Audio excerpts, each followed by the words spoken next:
Voa a cidade de Belo, ao despertar, choroas e ainda a chora. Alberto de Oliveira, Alfonso de Guimarães. Olá, caro discente e ouvinte que está ouvindo este diário de leitura do podcast de Camões da Clarice. Como vocês viram, as meninas falaram de 2 autores e 2 escolas diferentes. Por quê? Porque a gente tem que trabalhar essas 2 escolas esse mês. Senão não daria tempo pelo prazo do podcast, que é até novembro, falar do modernismo. Então a gente resolveu juntar o parnasianismo e o simbolismo. Vocês vão ouvir da gente explicando melhor sobre as características, o contexto histórico dessa escola, num episódio grande. No entanto, agora no diário de leitura, a gente vai falar realmente sobre os autores e suas produções. Eu escolhi para falar para vocês no parnasianismo sobre Alberto de Oliveira e no simbolismo do Alfonso de Guimarães. Claro, por questão de escola literária, a gente vai começar com o Alberto de Oliveira, que, para quem não sabe, ele faz parte daquela tríade parnasiana com o Olavo Bilac, com o Raimundo Correia e ele, né, o Alberto de Oliveira. Então, ele faz parte dessa tríade. E assim, vamos conhecer um pouquinho melhor sobre o autor e depois eu vou ler 2 poemas dele para vocês conhecerem um pouquinho da estrutura, do que ele está falando ali, porque a gente vai falar mais ou menos um pouco sobre a obra dele. Eu não vou me aprofundar tanto, porque são muitos poemas, são muitas obras que ele lançou, mas a gente vai se debruçar pelo menos em cima de 2 poemas dele para vocês conhecerem. Bem, o Alberto de Oliveira, na verdade, ele tem como nome Antônio Mariano Alberto de Oliveira. Ele nasceu em Palmital de Saquarema, lá do estado do Rio de Janeiro, em 28 de abril de 1857. Ele acabou cursando medicina até o 3º ano do curso, porém ele acabou se afastando do curso e depois ele acabou se formando em farmácia. Ele é um dos fundadores da Academia Brasileira de Letras e em 1924 ele foi aclamado como o príncipe dos poetas brasileiros. Porém, ele veio a falecer em 19 de janeiro de 1937 em Niterói. Ele é muito famoso pelos poemas do vaso grego e do vaso chinês. Por quê? Porque é esses poemas que normalmente a gente chega a estudar dentro das nossas escolas. É muito comum vocês verem ou o vaso chinês ou o vaso grego dentro dos livros didáticos de vocês. No caso, eu não vou me aprofundar nesses 2 poemas, porque são poemas conhecidos e vocês podem procurar. Mas é muito importante vocês perceberem que nesses 2 poemas, o Alberto de Oliveira, ele tá falando de um tema, digamos, universal, porque você pode encontrar um vaso e descrevê-lo assim perfeitamente. Ele descreve que dá até para você quase desenhar esses vasos. Existem 4 antologias intituladas de poesias do Alberto de Oliveira, e a gente já vai se aprofundar na 4ª antologia dele. Na verdade, eu peguei poemas de um livro de 2ª edição que eu consegui achar do Alberto de Oliveira, que é o 4º volume dessas poesias reunidas dele. Essa 2ª edição que eu tô usando é uma que está entre 1912 e 1925, mas eu escolhi dessa antologia dele, né, de poesias, 2 poemas, que é Irene e Libélula. Eu vou começar lendo Irene, aí a gente vai falar um pouquinho sobre o que tá falando, o quantas rimas tem, quantas sílabas poéticas tem, e aí vocês vão perceber um pouquinho sobre a poesia do Alberto de Oliveira. Irene. Orvalho? Não. São lágrimas, luzindo, filhas de grande dor, oculta e amara. Quando Irene morreu, vina alta e clara. Esfera os anjos a adejar sorrindo, mas estrelas e luar, e era tão lindo. A terra e seus jardins, tudo o que amara, chorava e chora, orvalho não repara. São lágrimas e são aí caindo. Choram nas flores e árvores a aurora. Ao despertar, chorou-as, e ainda a chora. Chora-os vento em seu murmúrio brando. Em frio pranto, fria névoa desce, até as próprias pedras que parece têm o coração duro e estão chorando. Este é o poema Irene, né? Uma coisa que é muito, muito, muito assim característica dos autores parnasianos é que eles se preocupam muito com a forma, com a estética do poema. Eles estão mais preocupados com a estética do que com o poema fazer sentido ou ele ter um sentimentalismo. O Alberto de Oliveira, ele se destaca muito por isso, porque normalmente os poemas dele são considerados que não têm sentimento, que são poemas frios.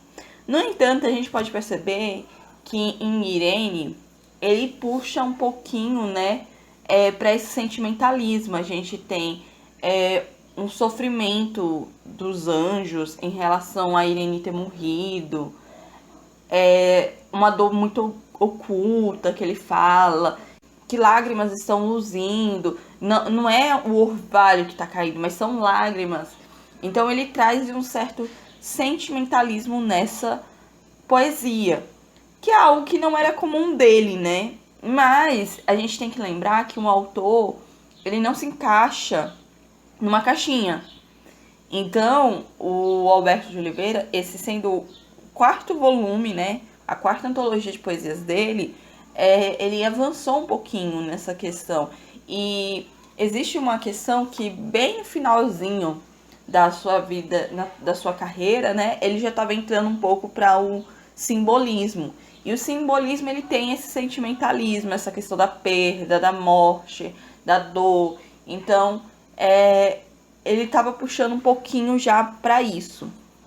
Só que ele não perdeu a questão da forma. A poesia parnasiana defendia muito a questão da arte pela arte. Então, era muito comum os poetas parnasianos usarem de sonetos. E o que seria um soneto, Isadora? Me explica, por favor. Bem, para quem não sabe, o soneto ele é um poema que tem uma forma, digamos, fixa.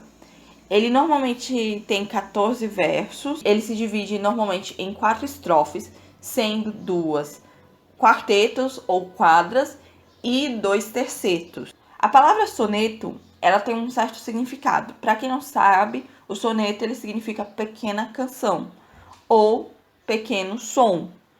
Então, o Alberto de Oliveira, ele utilizava da questão de sonetos. E Irene é um soneto dele. A gente tem os 2 quartetos ou as 2 quadras dele a primeira entre o orvalho e esfera, que aí pega essa parte. Depois a gente vai ter do mas até são lágrimas, que é a outra quadra dele. Aí a gente vai ter os 2 tercetos dele entre o choram nas flores até o chora o vento. E o outro terceto, que é para finalizar, em frio para tem o coração. Então, a gente tem essa estrutura dele. E essa estrutura também, ela contém a questão da rima, né?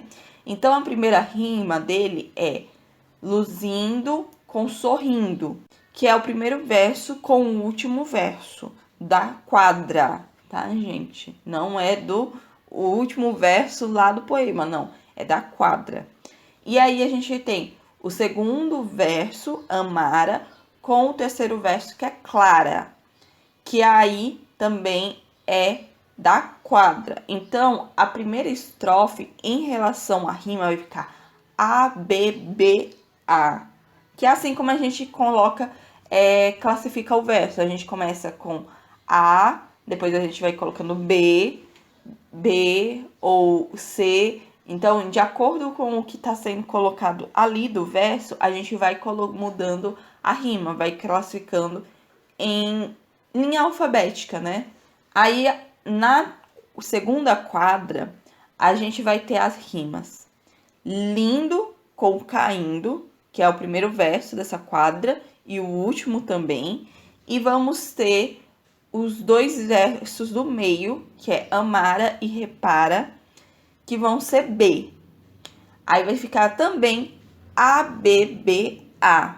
E aí, a gente vai passar para os dois tercetos, tá? No primeiro terceto, a gente vai ter a rima do primeiro verso com o segundo verso, Aurora e chora, que vai ficar CC.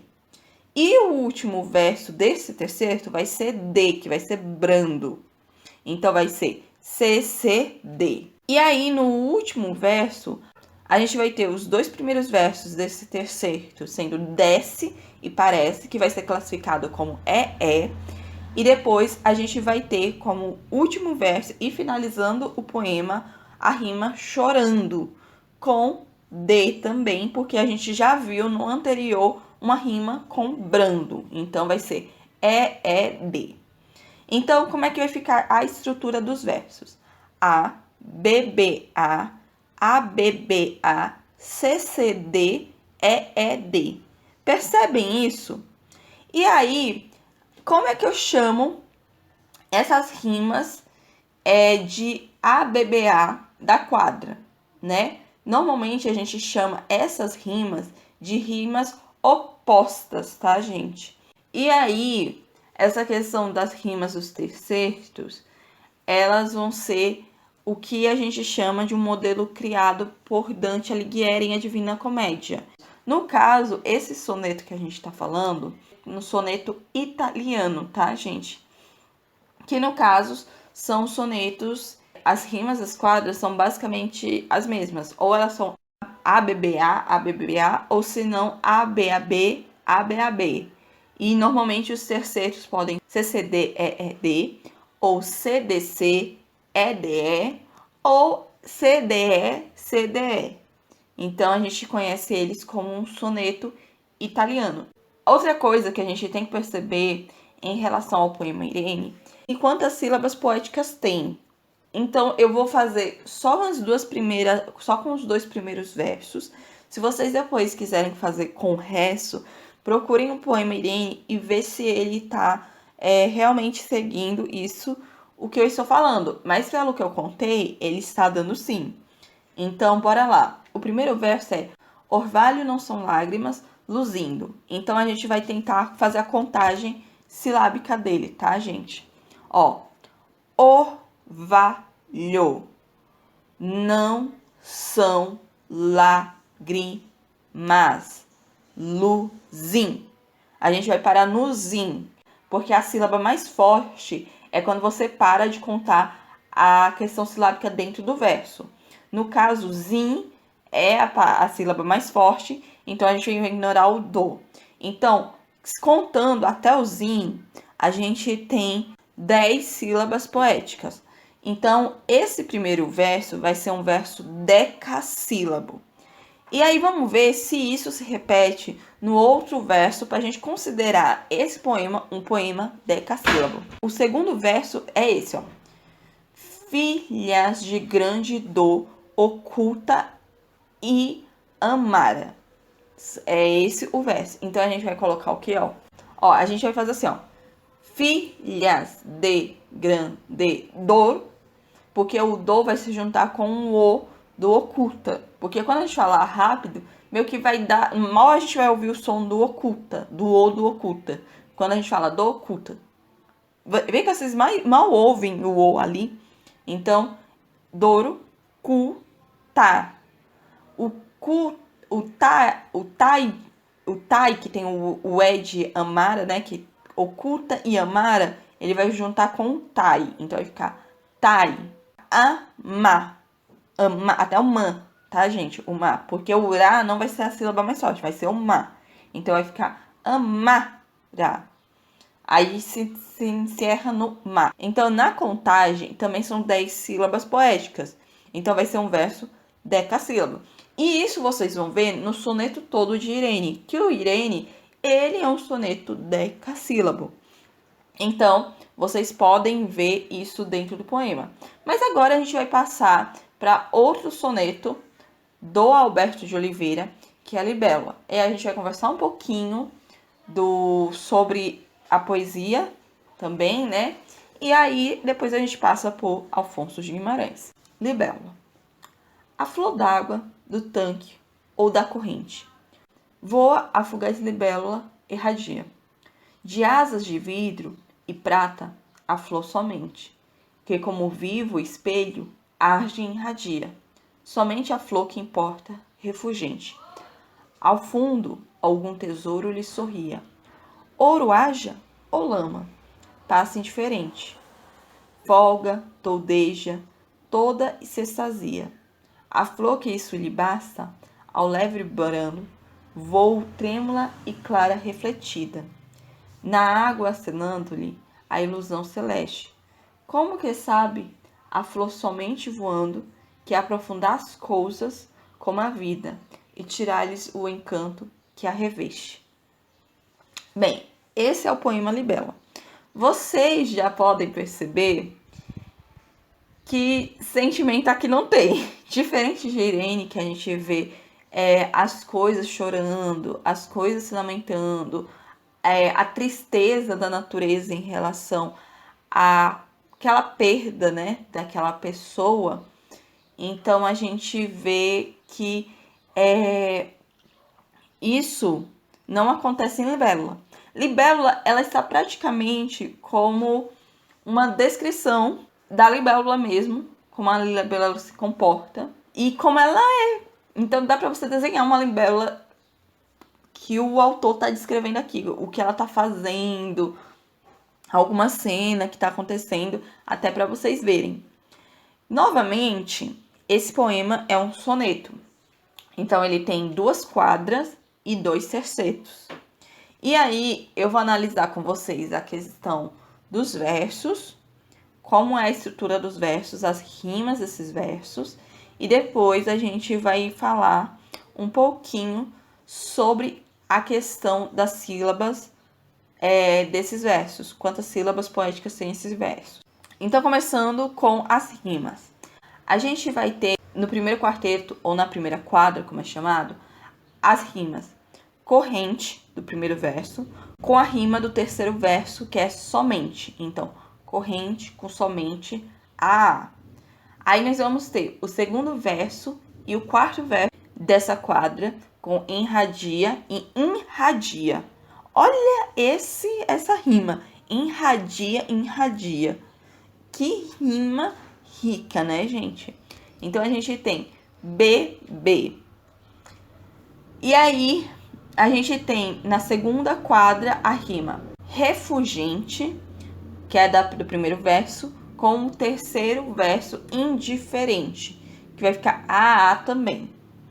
E aí a gente vai ter a rima sorria com extasia, que é o segundo verso com o quarto verso, que vai ficar BB também.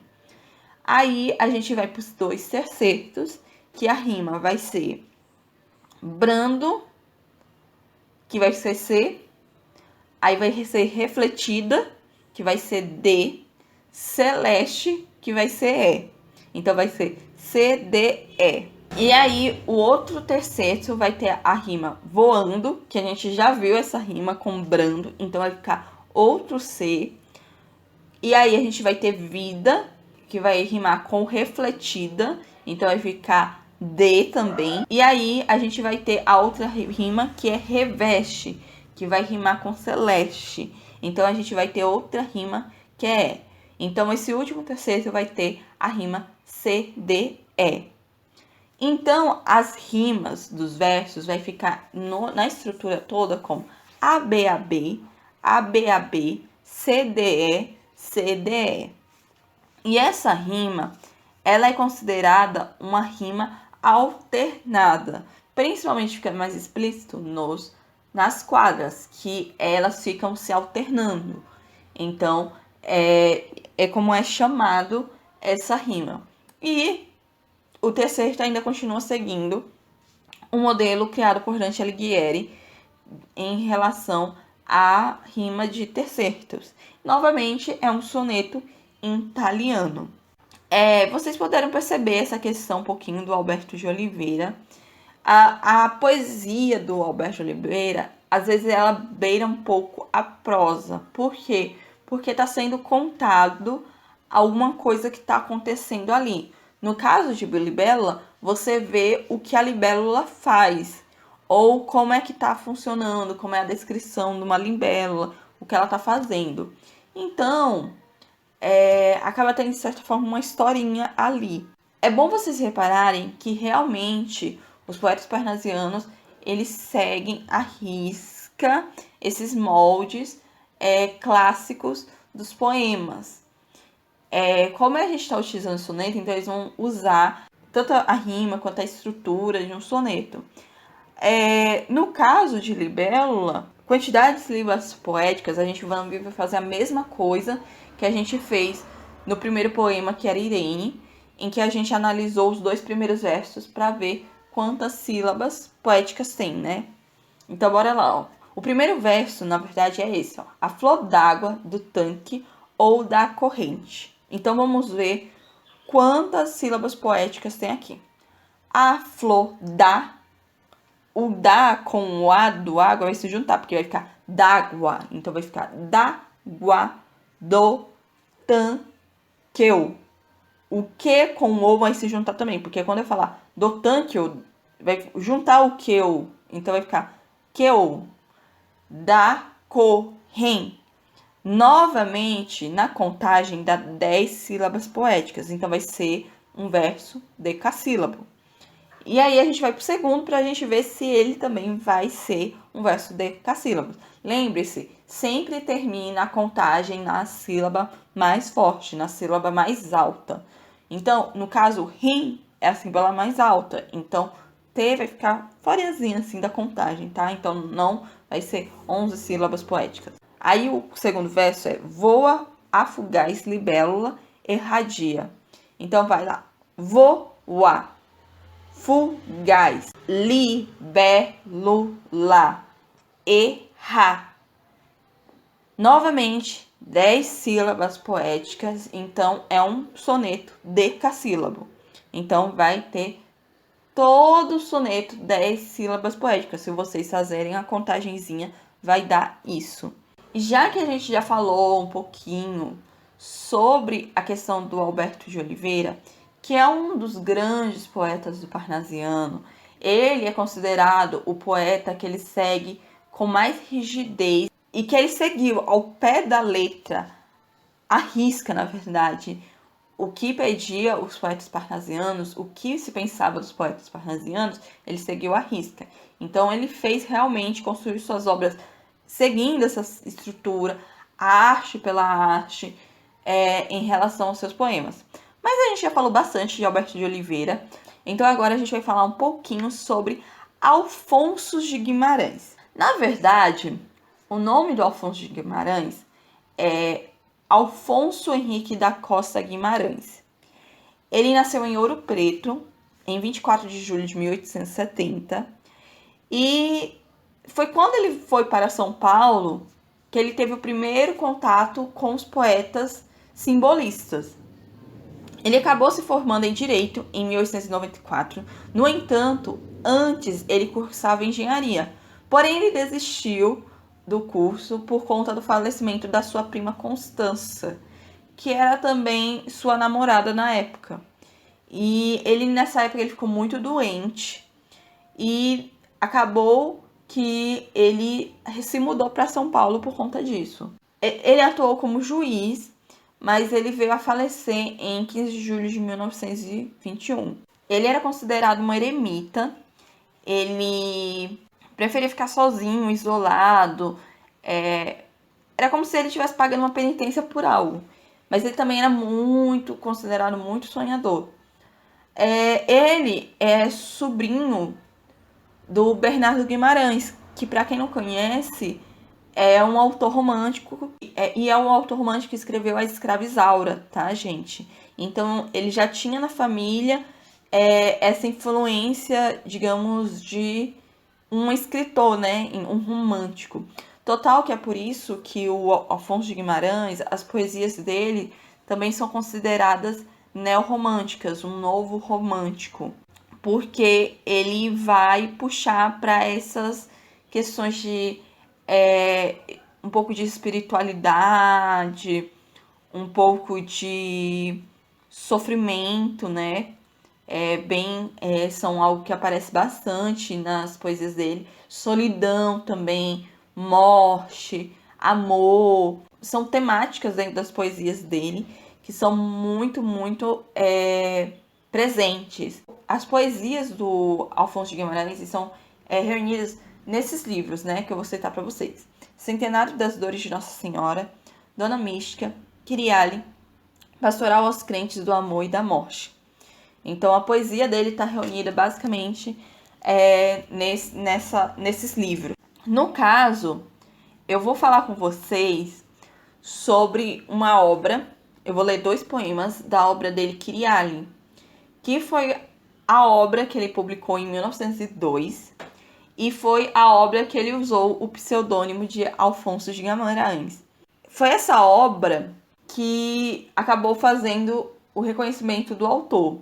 Ele teve alguns críticos, claro, raros, mas ele teve muitos amigos próximos, então acabou que a poesia dele é considerada riquíssima. Ele é um dos autores que ele é muito famoso no simbolismo junto com Cruz de Souza. Porém, existem outros autores desse período, né, que é o Eduardo Guimarães e o Emiliano Perneta. Então, esses autores se destacam no simbolismo nosso brasileiro. Então, eu vou ler 2 poemas, que é o Luar sobre a Cruz da Tua Cova e Canção. E a gente vai falar algumas coisinhas sobre eles, para vocês notarem essa diferença em relação, né, aos autores simbolistas e os autores parnasianos. Luar sobre a Cruz da Tua Cova. Sonhei que estava no eremitério, rezando sempre rezas de cor. E como o luar clareasse o chão do cemitério, pensei no mundo que talvez é melhor. Branca de linho como um fantasma, a torre grande era só tristeza, e como envolta em luar muito magoada e pasma, estava ao longe não sei que princesa. Era talvez a desesperança, com seu cortejo de sonhos maus. Demônios, dai começo à vossa contradança, vinde cantar os languidos solaus. Certo, o coração de tudo esquece, quando muitos anos são passados, e eu não te esqueço mais, alma da minha prece. Voaste para os mundos encantados. Eu sei que o amor sempre se renova, e que ninguém pode viver só. E como o luar clareasse a cruz da tua cova, vi o meu sonho transformado em pó. Nossa, lindíssimo, né, gente? Assim, eu digo, esse aqui você sente o sentimento de alguém que perdeu uma pessoa muito amada. No caso, eu desconfio, pelo menos na minha análise, porque poesia, gente, é de acordo com a análise de cada um. Eu posso entender uma coisa e vocês podem entender outra, tá? No caso, eu sinto aqui que nessa poesia, ele tá falando sobre a amada dele. Principalmente que ele fala, tipo, a palavra princesa, dentro da poesia, né? Chama, tipo, estava ao longe, não sei que princesa. E também ele fala a questão, bem no finalzinho do poema, a questão do amor sempre se renovar. E que as pessoas não podem viver só. Então, provavelmente foi a amada dele que ele perdeu. E que ele estava sofrendo por causa daquela perda, por estar sozinho, por perder alguém que ele ama muito, mas que ele sabe que o amor ele vai acabar se renovando e que no futuro, quem sabe, ele encontra uma nova pessoa. Até isso aqui pode ser atribuído à questão até da vida do próprio Afonso de Guimarães, né? Ele perdeu a prima, que era namorada. Ele sofreu muito por causa dessa perda, acabou adoecendo, mas no futuro, depois, ele acabou casando, encontrando uma esposa e se casando com ela. Então, acabou tendo um novo amor, né? Uma coisa que é muito comum em relação aos autores simbolistas é a questão da sinestesia.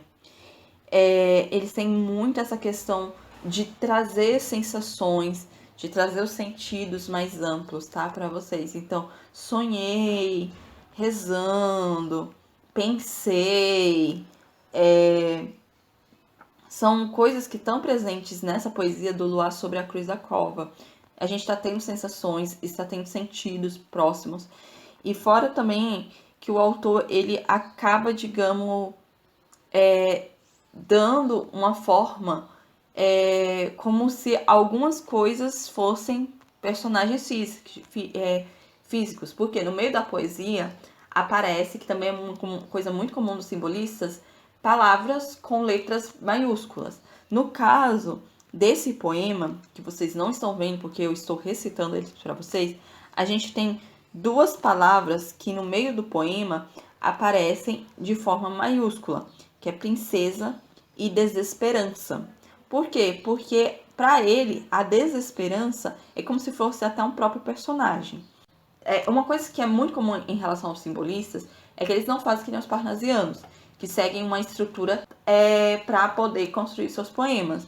Se vocês pegarem esse poema, se vocês procurarem esse poema, vocês vão ver que ela tem alguns versos que são maiores, tem alguns versos que são mais menores, então ele não vai ter uma questão de sílabas poéticas certinha, mas aqui tem a rima, né? Então a gente vai ter o que na rima, ó? Eremitério com cemitério, que é o primeiro verso com o segundo verso, que vai ficar a. Nós temos co com melhor, que é o segundo verso, que vai ficar bebê. Aí, no outro verso, a gente tem fantasma com pasma, que vai ficar cc. Aí nós temos tristeza com princesa, que vai ficar dedê. E são versos assim que estão intercalando, tá, gente? Se vocês perceberem. Aí nós temos desesperança com contradança, que é maus com solaus, que é ff. Aí nós temos esquece com prece, que é gg. Passados com encantados, que é hh. E nós temos renova com cova, que é ii. E nós temos só com pó, que é jj. Então, basicamente, o poema, em questão de versos, a contagem tá assim: AB, AB, CD, CD, EF, EF, GH, GH, IJ, IJ. Então, as rimas estão nessa situação. Aí, agora, a gente vai falar do outro poema dele, que é Canção. Tá, gente? Que eu vou ler para vocês e vocês vão ver o que mais ou menos está falando desse poema. Uma coisa que também é muito comum nos simbolistas é a questão da musicalidade, tá? Eu escolhi esse poema por conta de já ter um nome que lembra música, que é canção. Então, vamos ler ele e aí a gente vai falar um pouquinho sobre, tá? Canção. Eu cantei como vós, ó trovadores, e ninguém quis ouvir os meus amores. Cantei meus versos junto às morenas, riram-se todas das minhas penas. E junto às loiras dias inteiros, cantei meus sonhos aventureiros. Riram-se todas dias inteiros, desses meus sonhos aventureiros. Sabia trovas de montanheses, calções longínquas dos portugueses. Perdi-me em sonhos por sobre os mares, ninguém quis ouvir os meus cantares. Riram-se todas dias inteiros, desses meus sonhos aventureiros. Na tua cova só tu me ouviste, quem sabe lá se também te riste. Gente, assim, é um poema triste. Uma pessoa que tá sozinha, que ela cantou para outras pessoas a sua canção, mas que ela não foi ouvida, que ela foi meio que ignorada. E uma coisa que eu achei muito interessante é que ele resgata essa questão dos autores trovadores. Vocês lembram que o primeiro diário de leitura nosso foi sobre o trovadorismo? Não o meu e das meninas, porque o trovadorismo não existe na literatura brasileira, né? A gente começa a partir do quinhentismo. Já no caso dos meninos da literatura portuguesa, eles têm o trovadorismo. E eles apresentaram as canções, né, dos trovadores, essas canções que são cantadas às suas amadas. E aqui a gente tem essa canção que é cantada por esse eu lírico, que canta para várias pessoas, mas não é ouvido, não é sentido. Então, ele fala que ninguém quis ouvir os cantares dele. E que ele foi cantar o quê? Na cova da amada dele. Que foi a única pessoa que ouviu, que ele disse que só ela ouviu ele. Ele fala, na tua cova só tu me ouviste. Só ela ouviu ele. E ele ainda fala que talvez foi ela a única que riste dele.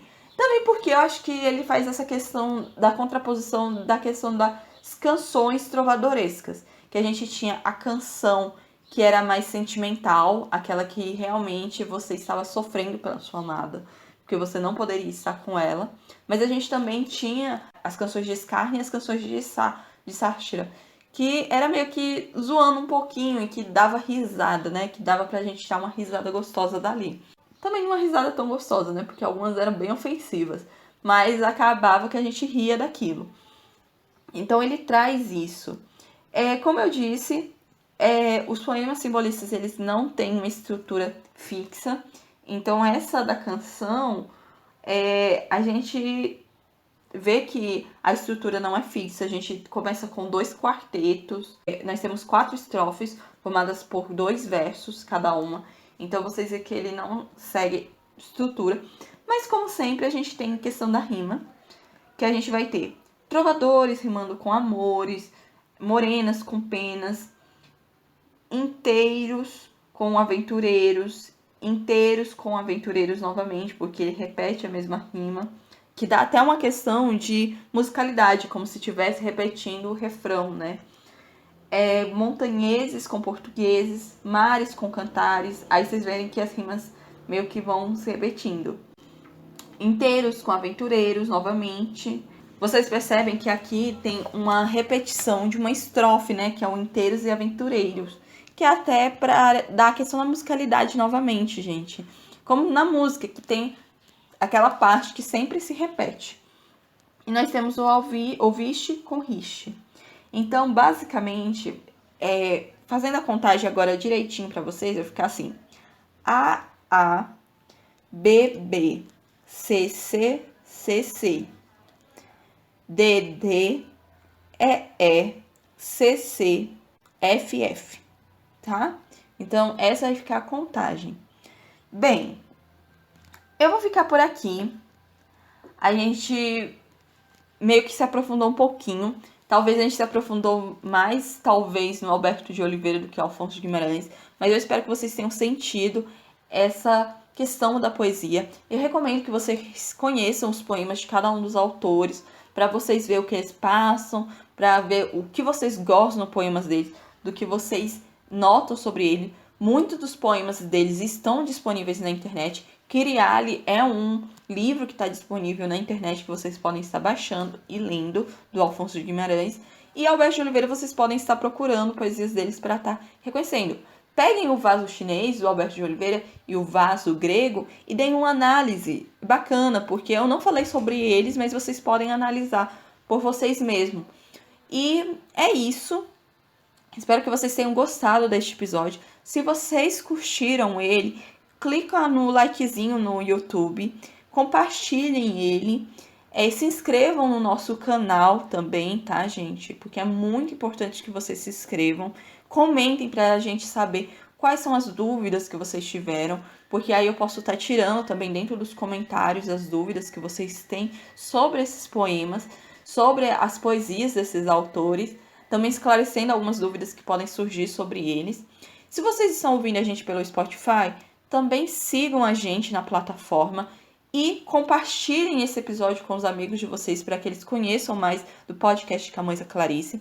Sigam a gente também no nosso Instagram, @de Camões da Clarice Podcast. A gente está ali para conversar com vocês, para debater assuntos. Vocês podem chegar tanto no nosso direct, quanto vocês podem comentar nas imagens que tem dentro do Instagram. Vejam os outros episódios, vai ser muito valoroso para vocês. Vocês viram que dentro de um dos poemas eu acabei trazendo o primeiro episódio, os primeiros episódios que foi apresentado aqui no Camões da Clarice, que são os os episódios do trovadorismo, então conheçam esses episódios para vocês entenderem como casa com esse poema do Afonso de Guimarães. E é isso, pessoal. Espero que vocês tenham gostado desse episódio e a gente se vê no episódio grande. E é isso, e até uma próxima.